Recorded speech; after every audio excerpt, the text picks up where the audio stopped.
relationship between a doctor and a patient is important. I still believe that. The doctor's caucus, look at all the medical doctors up here.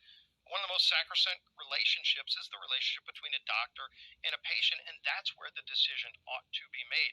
Not this idea that government's going to say, if you don't get the vaccination or now the booster or the second booster, that you can't conduct business, you can't walk into a restaurant, you can't. Now they'll exempt it for voting, but they just want to continue to control people's lives. It's really about government control versus freedom, and I choose freedom. Yeah. Oh yeah. That real quick. You know, it's kind of like a scarlet letter, and you know where the science is being ignored is natural immunity. I mean, you may have a patient that's been vaccinated and has gotten COVID, and their antibodies and their T cells, they may be through the roof. They may be more protected than anybody else.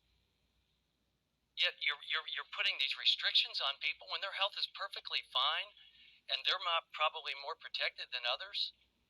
It doesn't make sense, and it's not scientific. It's not a scientific process that approach does not exist in here. And again, blanket statements and one size fits all is dangerous for the health of Americans, and especially with the tone that it's being put out to the American people. And remember too, President Biden candidate Biden versus President Biden are two very different people. When he ran, he said he was going to unify the country, he was going to represent all people. And then all of a sudden it's about shaming people that don't do what he says they should do. You know, when he said, this is a virus of the unvaccinated, is that really a responsible statement, let alone a unifying statement? Of course it's not.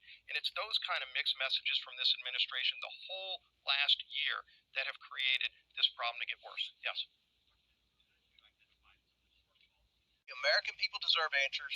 The Republicans on the House Oversight Committee will not stop trying to uncover all the hidden information, all the redacted emails that this administration will not turn over, that Dr. Fauci will not turn over. We're going to continue to dig. We're going to continue to probe because the American people deserve answers. And when House Republicans are in control of the House, I can assure you we're going to get those answers. Now I'd like to turn it over to Whip Scalise.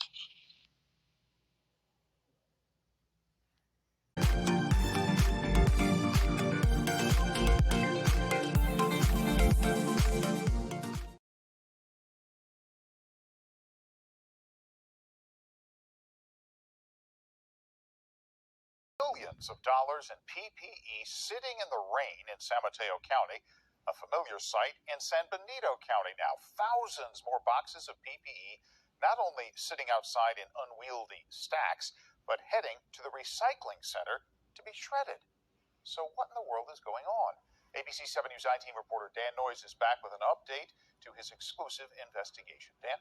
Dan, our investigation from last week is getting a huge reaction across the country. More than 600,000 views on TikTok alone. I received many comments on the report, but also tips to investigate. Luke Markham and his wife saw something familiar in last week's I-Team report from San Mateo County, showing all that PPE, including hospital gowns, sitting in the rain.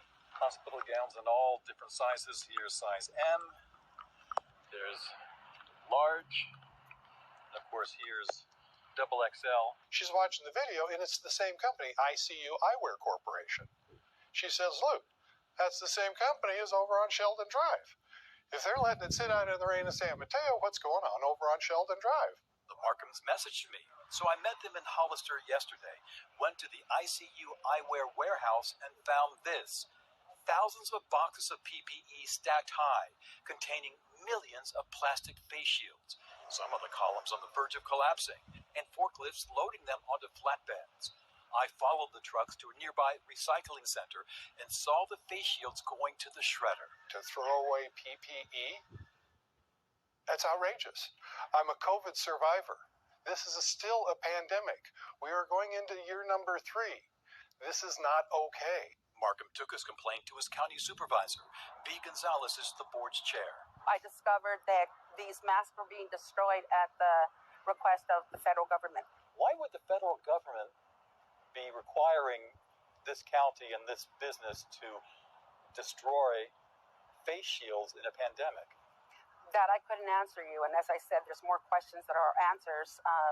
And the further questions we ask, the bigger the hole gets.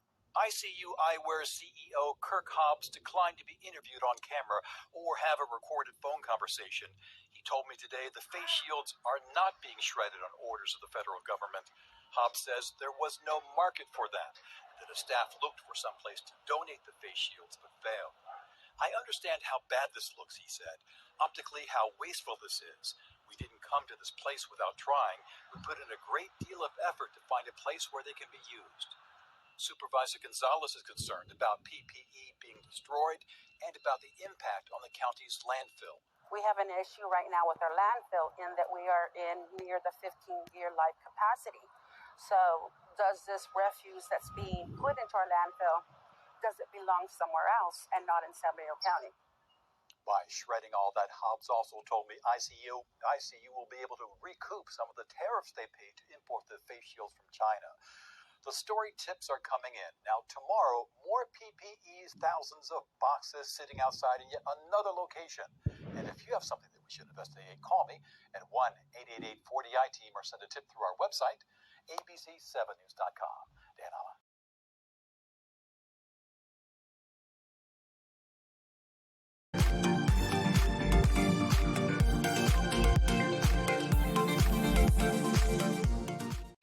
In Melbourne, protesters packed out the front of Parliament House, while those in Brisbane jammed into Musgrave Park to raise their voice.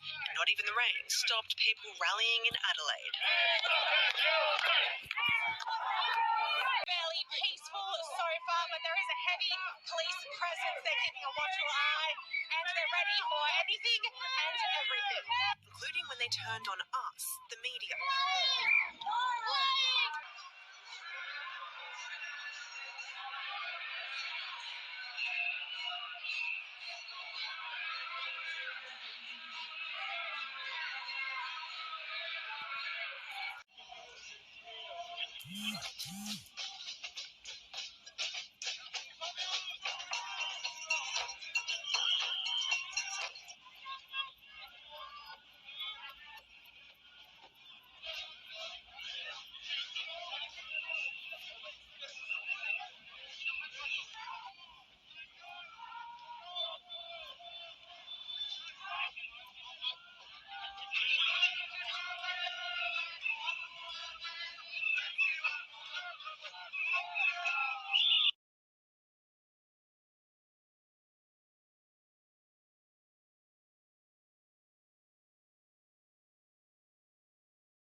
After a DC vaccine mandate went into effect, the mandate requires people to show proof of vaccination status in order to go inside of restaurants, bars, gyms, even entertainment venues.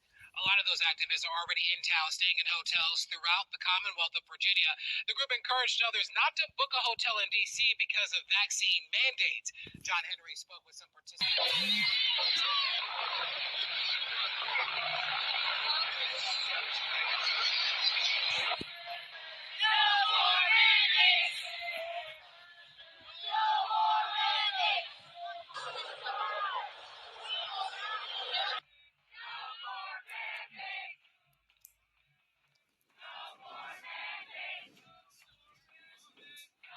Every time I try to speak out or we try to publish a paper,